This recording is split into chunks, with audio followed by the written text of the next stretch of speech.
नमस्कार. पुण्याच्या प्रसिद्ध मंगेशकर रुग्णालयाच्या आंदोलनाच्या निमित्तानं आज हे विशेष वार्तापत्र. मी प्रसाद काथे. पुण्याच्या प्रसिद्ध मंगेशकर रुग्णालयावर उपचाराकडे पैशासाठी दुर्लक्ष केल्याचा आरोप लागलाय. रुग्णालयाच्या विरोधामध्ये जोरदार आंदोलनं झाली. ती शुक्रवारी दिवसभर चालली. या आंदोलनांची धग इतकी पसरली की त्यात संबंध नसलेलं रुग्णालय सुद्धा होरपळून निघालं. रुग्णसेवा हीच ईश्वर सेवा मानून काम करण्याचा डॉक्टरांवर होणारा आरोप नवा नाहीये. डॉक्टर असं काम करत नाहीत हा आरोप त्यांच्यावर नेहमीच लागतो. त्यातूनच रुग्णालय नव्हे तर पैसे उकळण्याची केंद्र इथवरचेही आरोप होत असतात. पण पुण्यातल्या मंगेशकर रुग्णालयाच्या विरोधातली आंदोलनं ही केवळ याच सात्विक संतापानं झाली का?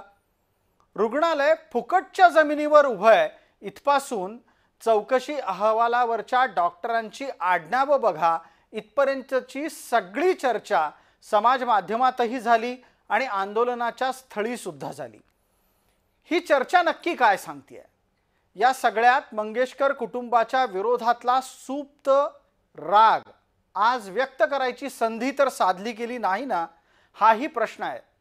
त्याच्या जोडीला प्रश्न उपस्थित राहतो की मंगेशकर रुग्णालयाच्या विरोधातला राग नक्की कोणत्या कारणाने आला आहे? रुग्णालयाच्या विरोधातील आंदोलन कोणी केलं? मंगेशकर रुग्णालयाच्या विरोधात राग नक्की कशाचा आलाय हे तर आपण तपासणार आहोत. पण त्याचबरोबर शुक्रवारची ही दृश्य सर्वाधिक धक्कादायक म्हणावी लागतील. महाराष्ट्रानं शुक्रवारी दीनानाथ मंगेशकर आणि लता मंगेशकर यांच्या नावांना काळं फासलं जाताना पाहिलं.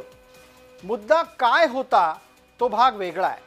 पण राज्याची सांस्कृतिक राजधानी म्हटल्या गेलेल्या पुण्यामध्ये आपल्या नावाला कधी काळी काळं फासलं जाईल हे ज्येष्ठ गायक दीनानाथ मंगेशकर आणि भारतरत्न लता मंगेशकर यांना स्वप्नातही वाटलं नसेल. पण जे घडलं ते समोर आहे.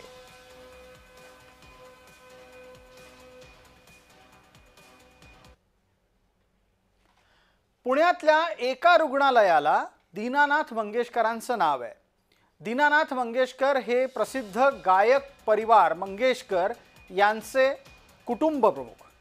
त्यांना लता, आशा, उषा, हृदयनाथ अशी मुलं आहेत. दीनानाथ मंगेशकर हे स्वतः प्रसिद्ध गायक होते. त्यांच्या नावानं मंगेशकर कुटुंबानं सुरू केलेल्या रुग्णालयात चांगले उपचार मिळतात अशी ख्याती पसरली आणि त्यामुळे या रुग्णालयाकडे अनेकांचा सततचा ओढा असतो.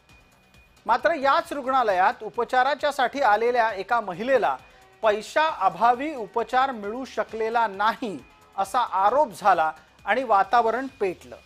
त्या वातावरणाच्या 4 प्रतिक्रिया आम्ही आपल्याला दाखवतोय.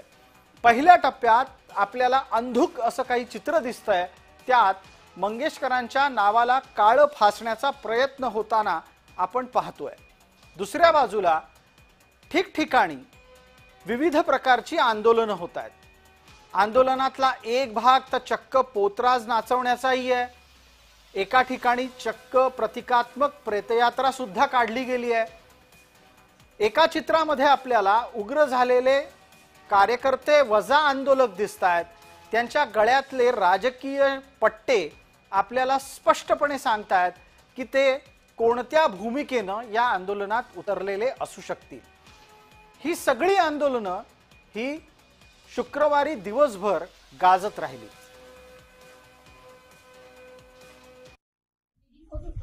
आणि पोटात दुखत होतं म्हणून आम्ही दीनानाथ मंगेशकरला गेलो. डॉक्टरांना भेटलो. डॉक्टर बोलले की जरा क्रिटिकल सिच्युएशन आहे, तुम्ही काय खाऊ नका, आपण इमिजिएट सीझरला निघतोपर्यंत काही पेशंटनी झालं. मग त्यांच्या केबिनमध्ये गेल्यानंतर चेक केल्यानंतर डॉक्टर बोलले की 20 लाख रुपये लागतील भरण्यात. ऍटलीस्ट मी पेशंटला इलाज तरी करा ना. पेशंटची मानसिकता पण तशी व्हायला लागली होती ना. मला कोण बघत नाहीये. पैशाच्या अरेंजमेंटसाठी ते ट्रस्ट हॉस्पिटल आहे ना की ते प्रायव्हेट हॉस्पिटल आहे. किती तास त्याच्यामध्ये सगळे वाया गेले? 2-3 तास वाया गेले. मग तिथून पुढे आम्ही सूर्या हॉस्पिटलला गेलो. या संपूर्ण प्रकाराबाबत माहिती दिली आणि जो प्रकार जर आपण पाहिला तर त्या संबंधित डॉक्टर्स आणि कर्मचाऱ्यांवर गुन्हा दाखल केला पाहिजे अशी मी मागणी केली. गुन्हा दाखल झालाच पाहिजे. तातडीनं गुन्हा दाखल करून आपण या ज्या हॉस्पिटलचे जे संबंधित डॉक्टर्स कर्मचारी आहेत त्यांच्यावर गुन्हा दाखल करून त्यांना नोकरीतनं बडतर्फ केलं पाहिजे. त्याचबरोबर हे धर्मादाय हॉस्पिटल आहे, शासनाने पुन्हा ताब्यात घेतलं पाहिजे आणि या पीडित कुटुंबाला आपण खऱ्या अर्थानं याच हॉस्पिटलची मदतही केली पाहिजे. आता जे गोरखे इथं आंदोलनाच्या निमित्तानं पुढे आलेले आहेत ते स्वतः आपल्या कार्यकक्षेमध्ये शैक्षणिक संस्था चालवतात. त्यांना खरं तर एखादं रुग्णालय उभं करून पाहायला पाहिजे. असो, आता जे आंदोलन मंगेशकर रुग्णालयाच्या विरोधामध्ये उभं राहिलं ते सर्वपक्षीय संतापामुळे होतं असं प्राथमिकदृष्ट्या सांगितलं जात आहे. या आंदोलनात कुणीच मागे नव्हतं. रुग्णालय ईश्वरी उर्फ अनिशा सुशांत भिसेच्या मृत्यू प्रकरणी आपली बाजू मांडायचा प्रयत्न करत होतं, पण ती ऐकून घेण्याच्या स्थितीत आंदोलक नव्हते. संतप्त आंदोलकांनी तर चिल्लर फेकत निषेधही केला. दीनानाथ मंगेशकर रुग्णालयामध्ये आज सकाळपासून मोठ्या प्रमाणामध्ये आंदोलन सुरू आहेत आणि आता मुख्यमंत्री उपमुख्यमंत्री वैद्यकीय कक्ष जो आहे त्यांच्या वतीने देखील जो आहे तो आता अशा पद्धतीने आंदोलन सुरू केलेलं पाहायला मिळतंय आणि त्यांनी पोस्टर जे आहेत ते काही आणलेले पाहायला मिळत आहेत. प्रसूतीसाठी 10 लाख मागणारे डॉक्टर घैसास हे व व्यवहारे सर, खरंच तुम्हाला 1 रुपयात जागा का द्यावी, तसंच हॉस्पिटलचे नामकरण करून आता श्रीमंत दीनानाथ मंगेशकर हॉस्पिटल असे करावे, पैसे खायचा भस्म्या झालेल्या या दीनानाथ मंगेशकर हॉस्पिटलचा निषेध, अशा प्रकारचे पोस्टर जे आहेत ते दिलेले पाहायला मिळत आहेत आणि डॉक्टर देखील त्यांना भेटायला आलेले पाहायला मिळत आहेत. डॉक्टरांशी बातचीत जे आहेत ते करताना पाहायला मिळत आहेत आणि स्वतः हे सगळे डॉक्टर यांच्याशी चर्चा करतायत. पुढे येणाऱ्या प्रत्येक पेशंटसाठी ऐका मला तुमचं ते हे काही नकोय, मला हे असलं काही नकोय, हे तुमच्याकडेच ठेवा. आणि तुम्ही इथं येणाऱ्या माझी एक व्हिडिओ दाखवतो. मॅडम तुमच्या पोलीस स्टेशनला पण याआधी कळवलेलं आहे. रात्री अपरात्री या ठिकाणी आम्ही येत असतो लोकांचे प्रश्न जाणण्यासाठी. या ठिकाणी कुठल्याच पद्धतीची कारवाई केली जात नाही आणि इथं आम्हाला पार्किंग व्यवस्थापन सांभाळणाऱ्या लोकांना आमच्याशी बोलायला पाठवतात. म्हणजे हे घरी झोपा काढतात एसी मध्ये हे लोक. या हॉस्पिटलला एवढी पैशाची गरज असेल तर हॉस्पिटलनी हे पैसे घ्या सगळ्यांनी आणि तुम्ही लोकांचा जीव कसा वाचू शकता हे सांगा. आज मॅडम तुम्ही आम्हाला सांगा, लहान मुलांना आपण शिकवतो, आज लहान मुलं म्हणतात की डॉक्टर आपण देव मानतो, तर हे नक्की दानव आहेत का देव आहेत याचा प्रश्नाचं उत्तर मला या प्रशासनाने द्यावं. पहिली यांना पैसे पाहिजे असेल तर पैसे घ्या, यांना पैसे पाहिजे असेल तर पैसे घ्या. गरीब लोकांना इथं किंमत नाहीये, इथं फक्त पैशाला किंमत आहे, इथं फक्त पैशालाच किंमत आहे. ही सगळी आंदोलनं जी आहेत ती सुरू आहेत आणि अशा प्रकारे नोटांच्या खोट्या नोटा ज्या आहेत त्या या डॉक्टरांवरती उधळल्याचं चित्र आपल्याला आता पुण्यामध्ये पाहायला मिळत आहे. कॅमेरा पर्सन संदीप मिश्रासह रोहन कदम, जय महाराष्ट्र न्यूज, पुणे. दरम्यान या प्रकरणामध्ये नक्की दिरंगाई कुणाकडून झाली तेही आपल्याला तपासावं लागेल, कारण रुग्णालयानं वेळीच उपचार दिले नाहीत अशी तक्रार भिसे कुटुंबाच्याकडून करण्यात आली. तर रुग्णालय म्हणतंय की उपचारांच्या बाबत त्यांनी कसलीही हलगर्जी केलेली नाही. उपचाराच्या आधी 10 लाख रुपये मागितले गेले असाही आरोप भिसे कुटुंबाच्याकडून झाला. रुग्णालयानं तो आरोप नाकारला आणि सांगितलं की जितकी रक्कम आवश्यक आहे तितकीच मागितली गेली. उपचार नाकारल्यानं इतर रुग्णालयात गेलो असं कुटुंबाचं म्हणणं आहे.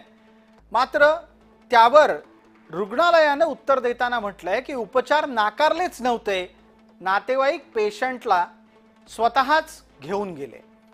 कारण तनिषा मंगेशकर रुग्णालयाच्या नंतर बाहेर पडून इतर रुग्णालयात गेली.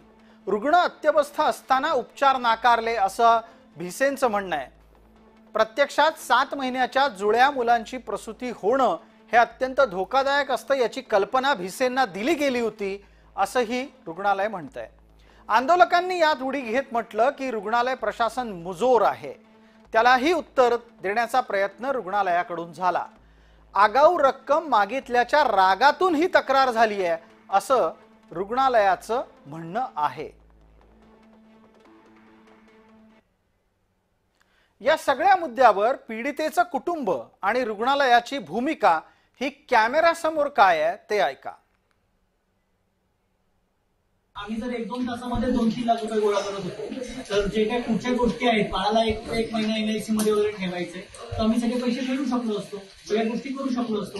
आणि दुसरी गोष्ट, जर मुख्यमंत्र्यांच्या ऑफिसमधून फोन येतोय, त्यांच्या फोनला नाकारलं जातं. त्याच्यानंतर वेगवेगळ्या आमच्या अमित मूर्ती सरांचा फोन आला, त्यांच्या फोनला नाकारलं जातंय. आमचे विविध CSI मित्र फोन करतायत, नाकारलं जात आहे. तर सामान्य माणसाला काय होत असेल या ठिकाणी. आणि सगळ्यात महत्वाची गोष्ट, अशा हॉस्पिटलला आपण 1-1 रुपये दरांनी जर जमीन द्यायची आणि आपल्यासाठी ते हॉस्पिटल येणं कामाला येत नसेल तर त्याचा काय उपयोग. तुम्ही मीडियावरती आरोप करता, तुम्ही खरी माहिती का लपवताय? मला जी माहिती मिळाली ती सांगितली, तुम्ही सांगा आता काय खरी माहिती सांगा. यावर दीनानाथ रुग्णालय त्याचं निवेदन कधी देणार निवेदन? त्यांना आंदोलन होत आहे, 24 तास उलटले सर घटनेला. हे बघा, कोण का ठेवताय? यात लपवलपी काही नाही.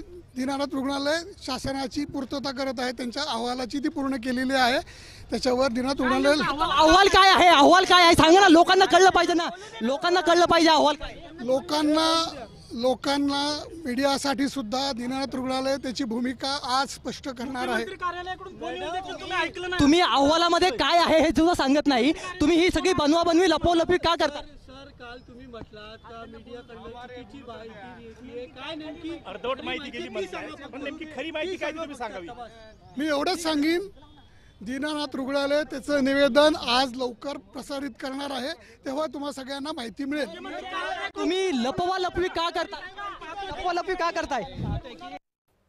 ईश्वरी उर्फ तनिषा सुशांत भिसेंचा मृत्यू वेदनादायी आहे. त्यांच्या कुटुंबाला या दुःखातून सावरण्याचं बळ मिळावं अशी अपेक्षा आम्ही बाळगतोय. कारण ईश्वरी उर्फ तनिषा या देवाघरी जाताना आपल्या मागे 2 मुलींची जबाबदारी सुशांत भिसे यांच्यावर सोडून गेल्या आहेत. ही जबाबदारी पेलण्यासाठी सुशांत यांना हिम्मत मिळावी हीच परमेश्वर चरणी प्रार्थना. मात्र भिसेंच्या खांद्यावर कुणी बंदूक तर ठेवली नसेल ना, हा संशय यायला सुद्धा पुरेसा वाव आहे.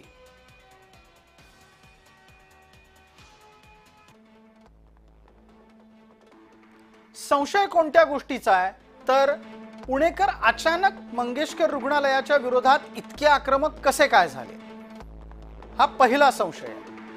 आंदोलक हे सामान्य पुणेकर आहेत की राजकीय कार्यकर्ते आहेत?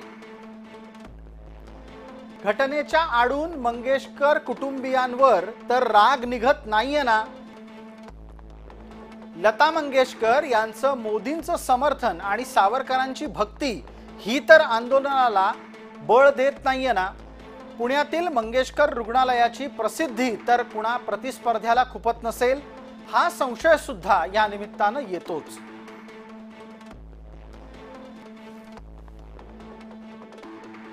हॉस्पिटल मंगेशकर कुटुंबाशी संबंधित असल्यामुळं स्वर्गीय लता दिदी यांचे नरेंद्र मोदी यांच्याशी असलेले जिव्हाळ्याचे संबंध, याच्यामुळे त्यांच्यावरती काही आकस ठेवून असलेले लोक,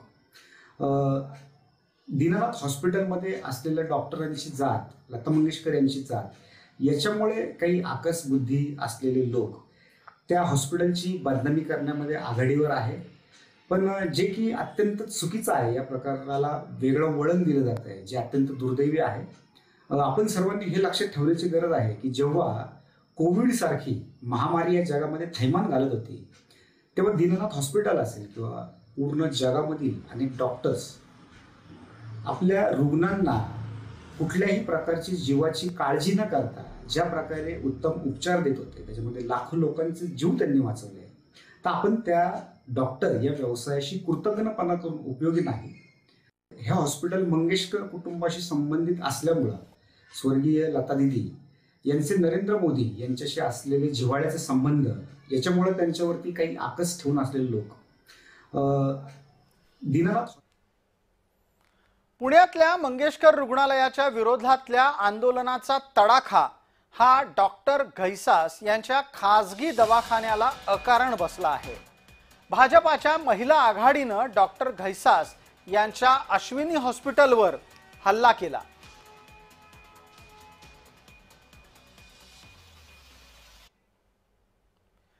याचा आढावा घेतलाय आमचे प्रतिनिधी रोहन कदम यांनी आणि महत्त्वाचं म्हणजे ज्या रुग्णालयाच्या विरोधात आंदोलन होतं त्याला सोडून भलत्याच रुग्णालयावर हल्ला का केला हा प्रश्नही त्यांनी आंदोलकांना विचारला.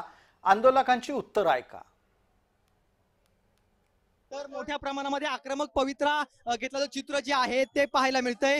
या कर्वेनगर परिसरामध्ये जे आहे ते या डॉक्टर घैसास यांचं अश्विनी नर्सिंग होम आहे आणि या मध्ये तोडफोड जी आहे ती कार्यकर्त्यांनी केल्याचं चित्र आपण पाहतोय. कारण का आतमध्ये देखील मोठ्या प्रमाणामध्ये तोडफोड या सगळ्या कार्यकर्त्यांनी महिला पदाधिकाऱ्यांनी केलेली आहे. आपण जर पाहिलं तर हे सगळी दृश्य जी आहेत ती आहेत. हे अश्विनी नर्सिंग होम आहे आणि आपण जर पाहिलं तर हेच डॉक्टर चिन्मय घैसास असं नाव या डॉक्टरांचं आहे आणि त्या डॉक्टरांनी जी आहे ती जवळपास 20 लाख रुपयांची मागणी जी आहे ती त्या कुटुंबियांकडे केलेली होती आणि त्यांचं हे अश्विनी हॉस्पिटल पुण्यामध्ये आहे. अश्विनी नर्सिंग होम मध्ये शिरल्या आणि अशा पद्धतीने जी आहे ती बाहेरची देखील तोडफोड या डॉक्टरांच्या नर्सिंग होमची केल्याचं चित्र पाहायला मिळतंय. अगदी हे देखील दृश्य जे आहेत ते आपण पाहतोय की मोठ्या प्रमाणामध्ये या सगळ्यांनी जी आहे ती तोडफोड केलेली आहे.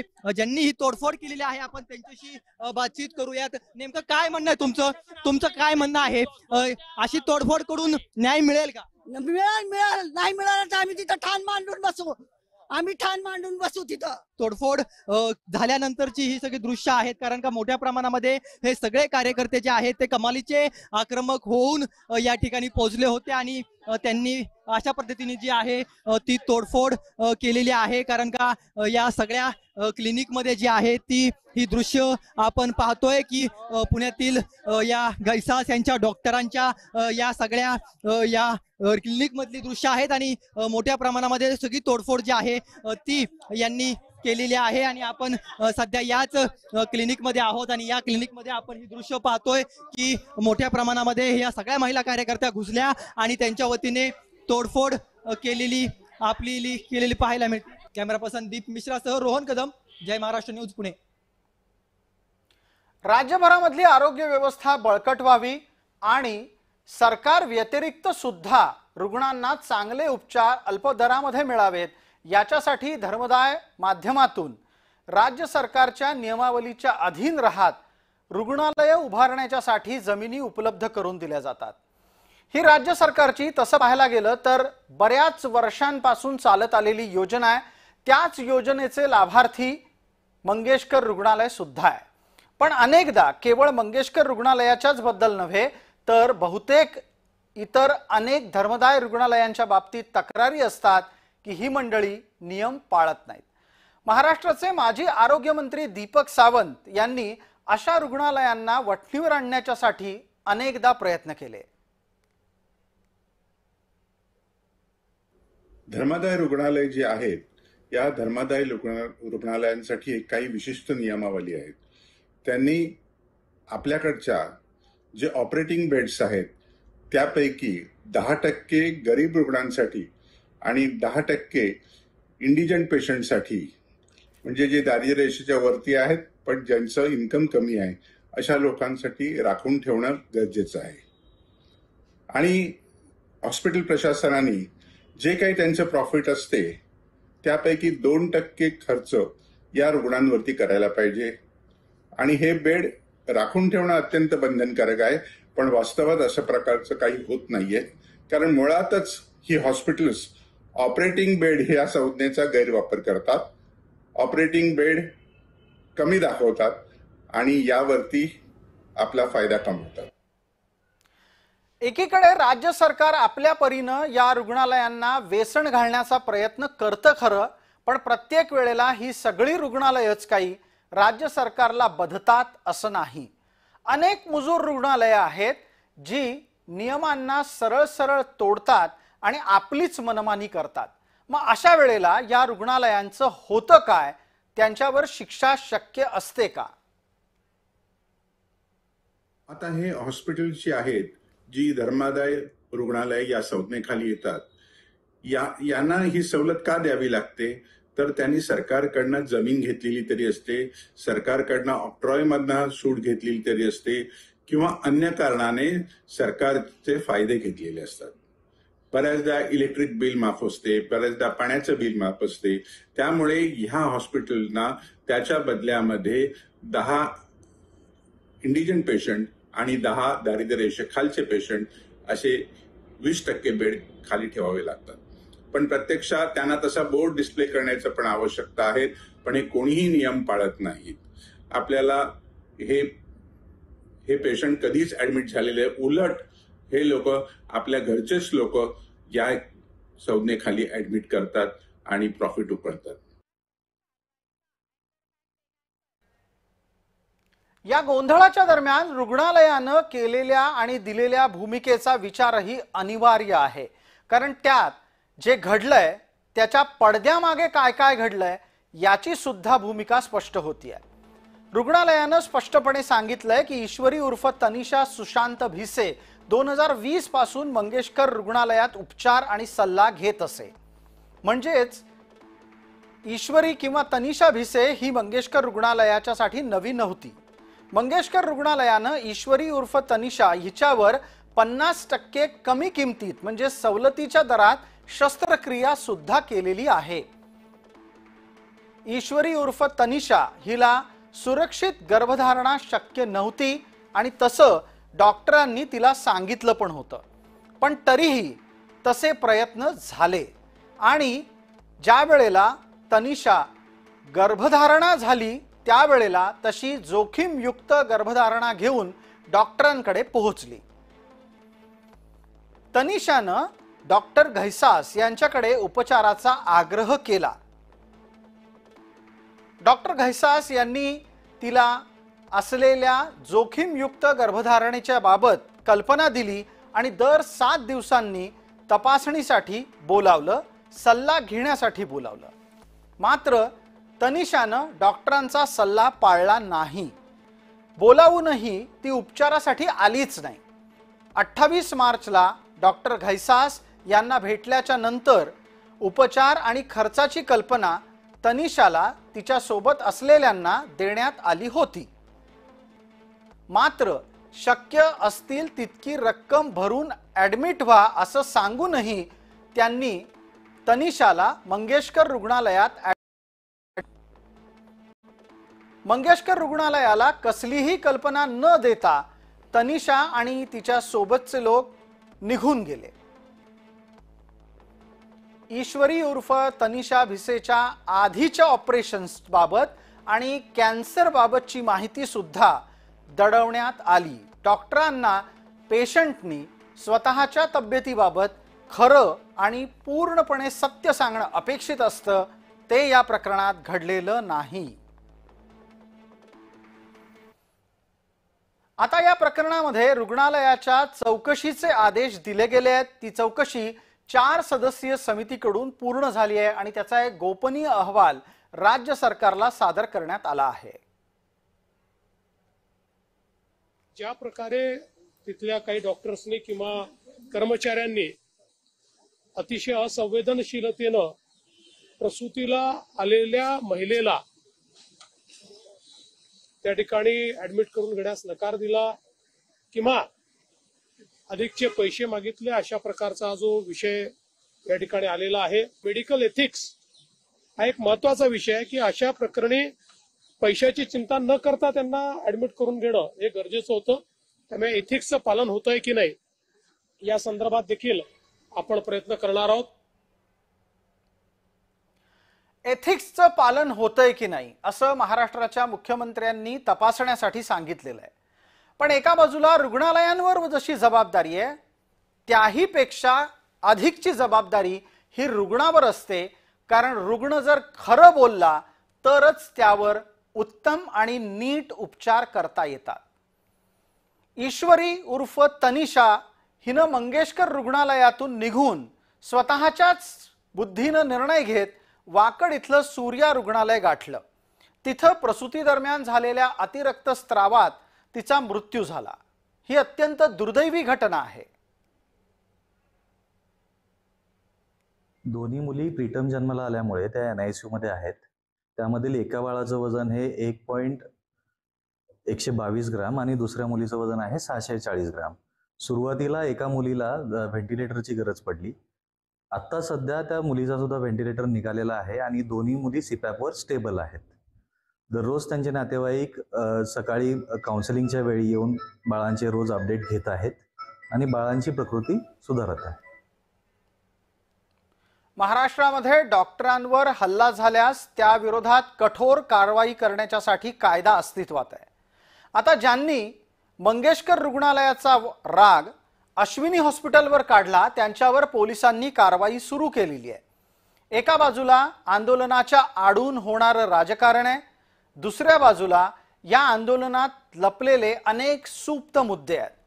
पण यात एक गोष्ट निश्चित लक्षात घ्यायला हवी की डॉक्टरांनी आपली कर्तव्य बजावताना कोणत्याही प्रकारे कसूर करू नये आणि रुग्णानं सुद्धा डॉक्टरांशी प्रामाणिक असावं. विशेषतः या भागामध्ये तुर्तास इतकंच. आपण पाहत रहा फक्त जय महाराष्ट्र.